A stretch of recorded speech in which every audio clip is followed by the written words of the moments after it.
हमारी इस मीटिंग में देश भर से महिलाएं आई है, कई कस्बों से, राज्यों से, जिलों से, तहसील से आई है।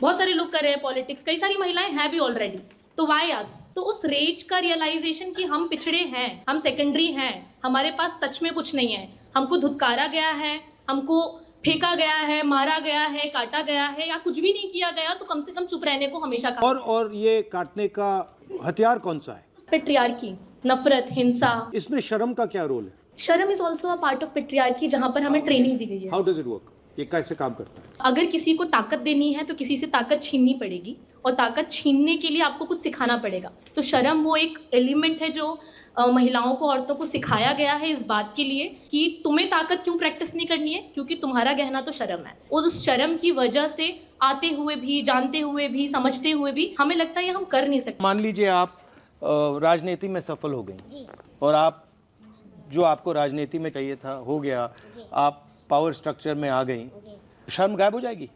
नहीं, शर्म गायब हो जाए तो ट्रैप तो शर्म है कि जब हम अपने आप को मान लेंगे कि हम एकदम बराबर हैं, तब जब मैं मगर समाज तो नहीं मानेगा ना। समाज नहीं मानेगा, धीरे धीरे समाज मानता है। और धीरे धीरे उनके बीच में जाना, उठना, बैठना, उनसे बात करना, चीत करना, उनके दुख सुनने शामिल होना, उनको एक बहुत बड़ा संगठन बनाना। उस संगठन का नाम हमने रखा महिला शक्ति संगठन। आज धीरे धीरे भाई भी उसमें आ रहे हैं, उनको लगता है कि नहीं ये काम हो रहा है, तो इस तरह से तोड़ेंगे। आज पॉलिटिक्स में मेन लड़ाई किस बात की? संविधान को बचाने की। नहीं तो संविधान को बचाने के लिए आरएसएस संविधान पर आक्रमण कर रही है और कांग्रेस संविधान को बचाने की कोशिश कर रही है। If we are protecting one book, which book are they protecting? Manusmriti. So they are protecting Manusmriti, we are protecting constitution, right? But हम लोग कह रहे हैं कि भैया आप कॉन्स्टिट्यूशन को मार रहे हो। डायरेक्टली तो नहीं मार रही। मोदी ने ये तो नहीं कहा कि भैया मैं कॉन्स्टिट्यूशन को खत्म कर दूंगा। तो ये इनकी स्ट्रेटजी क्या है, कैसे कर रहे हैं? Okay, very good. ये इंस्टीट्यूशंस को कैप्चर कर रहे हैं। इंस्टीट्यूशंस कैप्चर करने से क्या होगा? 1947 में गांधी जी ने और कांग्रेस ने क्या कहा? रिप्रेजेंटेशन जो होता है और पावर जो है वो एक साथ चलेंगे, ठीक है?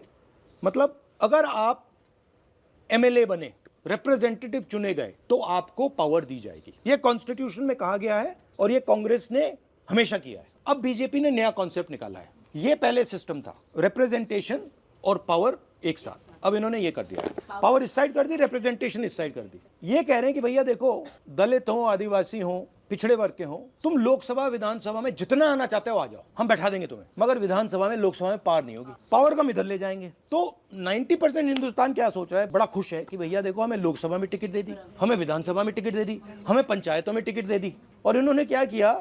इन्होंने ये कर दिया, उसमें कुछ है ही नहीं, वो खोखला है। वो पार्लियामेंट से उन्होंने पूरी पावर निकाल दी। कहाँ डाल दी पावर? उन्होंने पार्लियामेंट से निकाल के इंस्टीट्यूशंस में डाल दी, ब्यूरोक्रेसी में डाल दी, अदानी अंबानी के हाथ डाल दी, सेबी में डाल दी। हाँ, तो और ये सेपरेट कर दिया। अब 90% इंडिया इसके लिए लड़ रहा है। उनको समझ नहीं आ रहा कि भैया यहाँ कुछ है ही नहीं।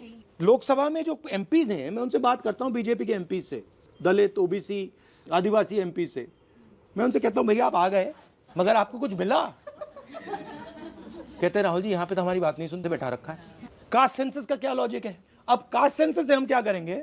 हम पूरे देश को दिखा देंगे भैया इसमें कोई पार है ही नहीं, पार यहाँ है। और फिर 90% को पता लगेगा कि यार ये तो हमारा बेवकूफ बना दिया, इसमें तो पार है ही नहीं, पार उधर है, चलो उधर चलो।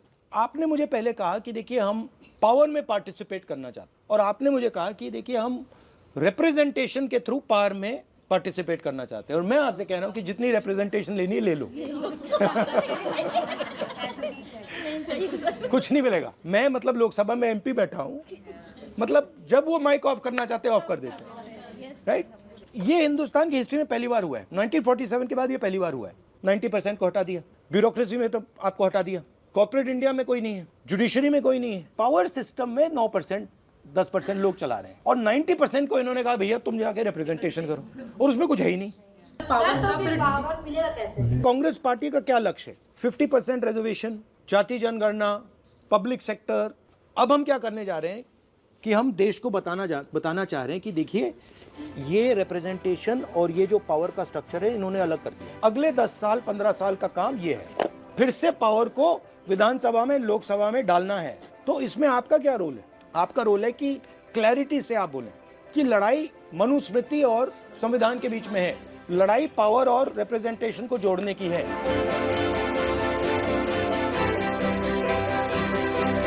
Thank you, good, I am happy.